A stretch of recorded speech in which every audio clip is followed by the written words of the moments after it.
taskin berish uchun o'sha damlarda kerakmas hech narsa mehringdan bo'lak.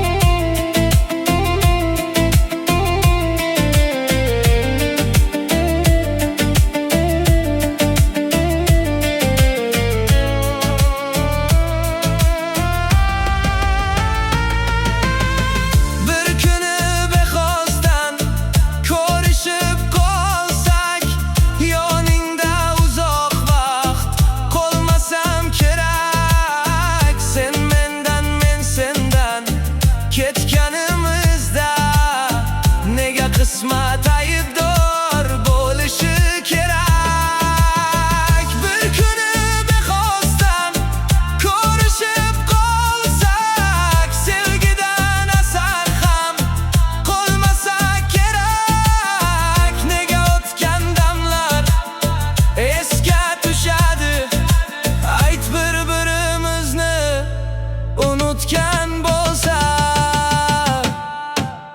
Bir kuni bexosdan ko'rishib qolsak, ikkimiz bir so'z aytolmasak kerak.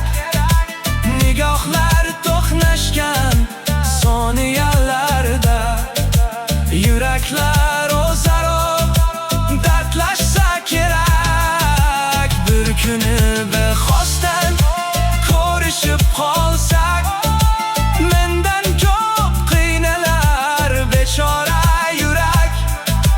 Taskin berish uchun o'sha damlarda kerakmas hech narsa